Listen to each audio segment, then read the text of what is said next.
Hi, this is Chris. Today I'm working in my watercolor travel book, and I've been trying to work on this at least once every month and to catch up on some paintings that I started and never finished. We'll go through some of these I did a couple years ago. Some I started and didn't finish. I finished this one recently. I finished this one a couple years ago. I finished this one a couple years ago.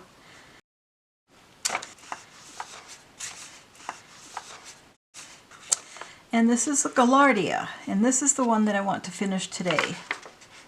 So let's see what else I need to finish. I think that's it. I just have a couple more to finish. So finally my Gaillardia has been blooming. This is a pretty small one. The Gaillardia out front of my house seem to be miniaturized. I think maybe they need some food. And the Gaillardia in the back of my house haven't finished blooming yet. They haven't completely opened up, but they're larger. I also picked this little snapdragon because it was growing underneath a big bush and it was getting buried under there. So I'll take a picture of that and post it up so you can see it the same angle I can see it from. So really all I have to do is put in some details and make the petals more three-dimensional. And we'll start with that. This is my palette of Winsor & Newton colors. If you've heard this before, that's because I try to explain every time I paint for those who haven't seen it before. And then here I have some colors by Daniel Smith and Holbein that are brighter colors. I keep forgetting which one is Daniel Smith and which one is Holbein.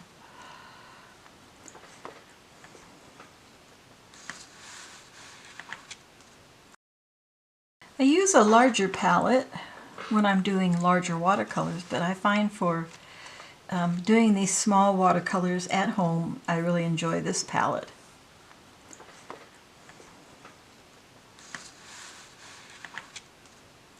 Over here I have a paper towel and I have absorbent padding. This can either be padding for a bed, or like a pillow pad for a puppy, or you can even use the center part of a baby's diaper. It helps to keep my table from getting wet if my paper towel gets soggy. And it pulls out a lot of water from my brush and leaves the paint. Okay, so now I'm just going to work on my unfinished painting. See if I can get back into it. Get back into the groove.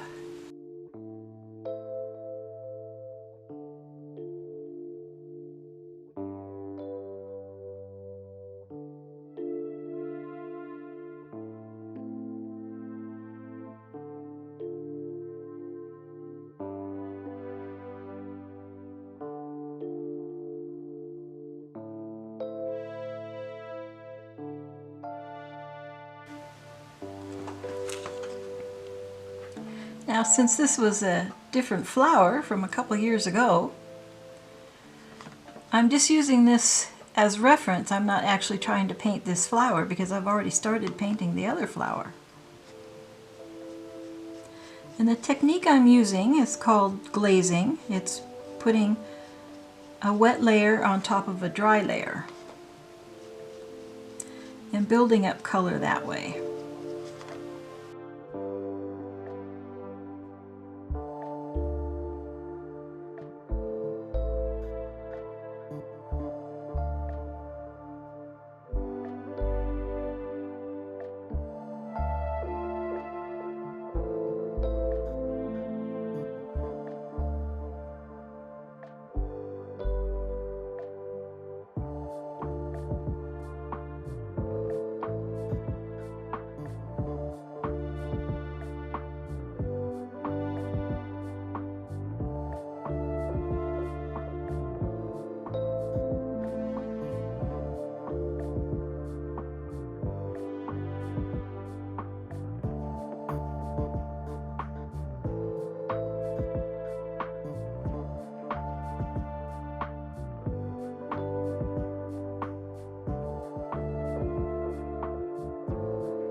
type of painting I do when I'm painting flowers is semi-botanical. I try to represent the flower as accurately as I can, but I'm not making a perfect copy, a perfect botanical reference.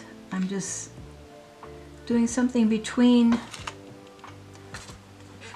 a botanical reference and my own interpretation.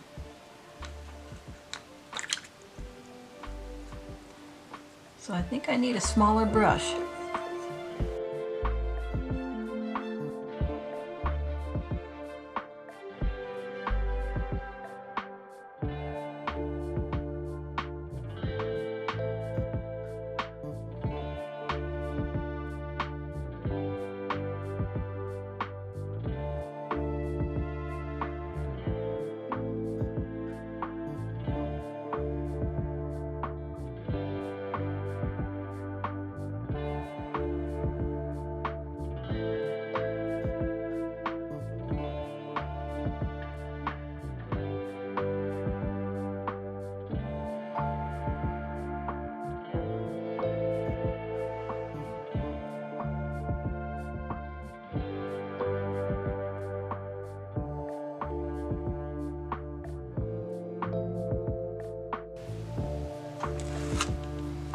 One thing I've noticed about Gaillardia is that sometimes they just get kind of weird. Like this one that I first painted had this little tiny petal right here that never really matured. This one never split into 3. This one split into 4. This one here, it seems to be pretty consistent. There's one petal back here with 4. But the rest seem to have 3. And then I had one in my garden that had 2 heads on each side of the stem. And then the petals went around one head and then around the other head. And it was like a Siamese twin that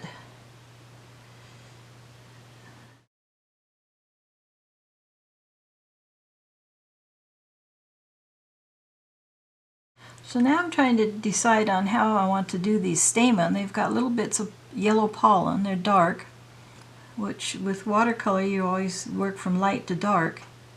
It's hard to put light on top of dark, but if my paint is opaque enough and my yellow is a fairly opaque yellow, I may be able to do it. So I'm just going to, I think first I'll put in these sort of red, maroon color.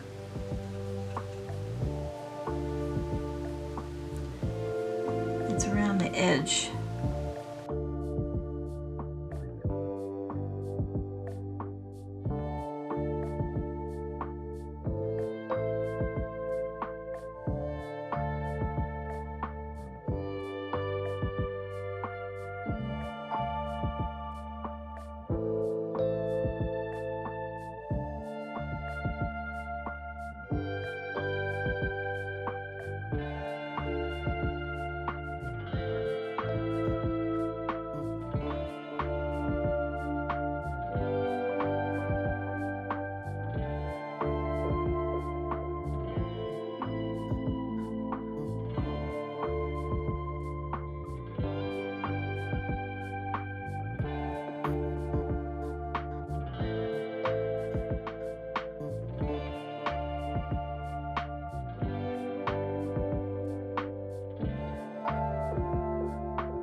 With this flower, the way I drew it, I knew that the petals were a lot different than the first flower. I didn't quite remember having a flower in my garden that was like that. I don't know if it was a freak flower or what, so I went on the internet and I found that there are some Gaillardia that have these like little tube petals. Instead of the petals being open with 4 or 3 little lobes on them, they actually form a little tube, like a little trumpet. And here's a picture of what I found on the internet. By the way, I often go to the internet to look at really good photos of flowers when I want to paint them, if I don't already have them in my garden or they're out of season or something. And I went ahead and painted this little bud here. I do have a bud. It's hard to see, but I have this little bud right here. So I used that to paint the bud. And now I'm going to, these stamens here are dry, so I'm going to try to get some yellow on there. This cad yellow light is fairly opaque and very bright yellow. So I'll just put some little tiny, try not to get them too big, little dots of pollen on there.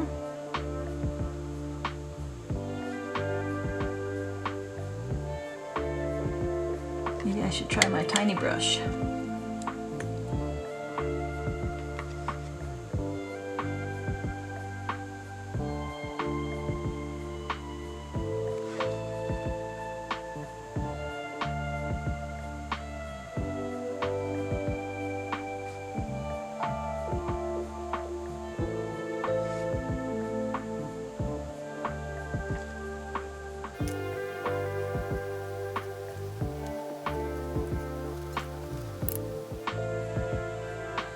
So I will continue with this. I'll darken in the shadows and stuff on these flowers.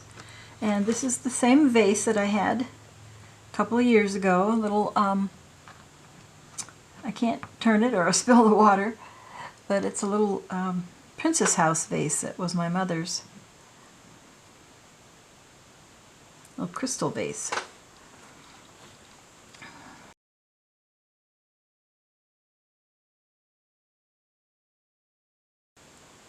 I like to mix my greens. For one thing, an art teacher told me a long time ago, and I've noticed this, that whatever flower you're looking at, the greenery also has the color of the blossom. So if it's a red flower, you'll see a little bit of red in there. On this one, I just see it just a little bit on the outside edges, and it's a lighter green on the inside of the stem. So it's good for doing shadows and stuff, because then it fits in with your painting. So I'm not doing this in exact, like I said, botanical. I'm just going in and doing a sort of an impression.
Okay, I'm finished with it. I don't want to overwork it.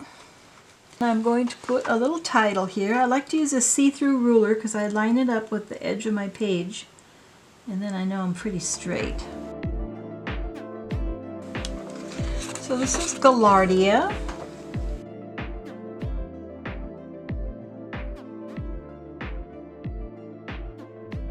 Also known as blanket flower.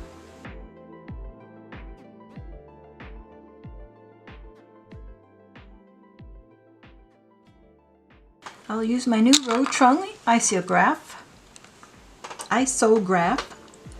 drafting pen.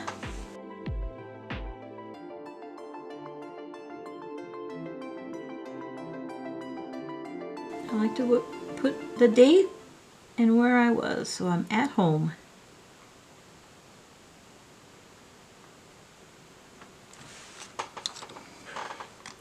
I'm going to check the spelling of that first. It's a good thing I checked because I was way off on the spelling of Gaillardia. It's Gaillardia.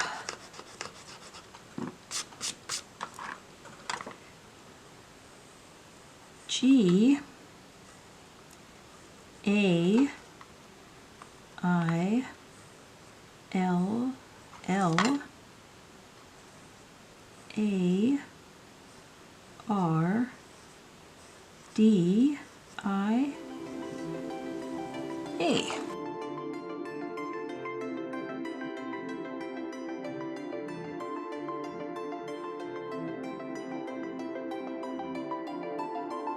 Gaillardia.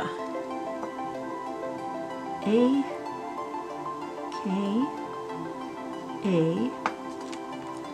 blanket flower.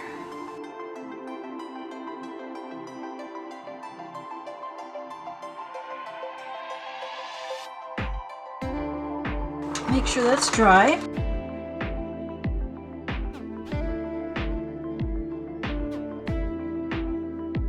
Now there's one more thing I would like to do. I would like to go in with some of these yellow flowers and just do a little bit of outlining just to help them a little bit. I'm not going around every single image, I'm just adding a little bit here and there.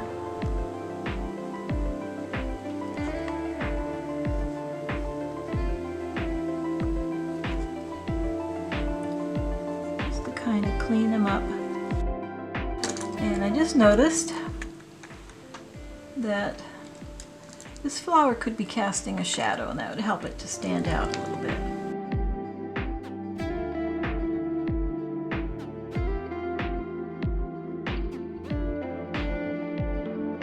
All right, now I'm done.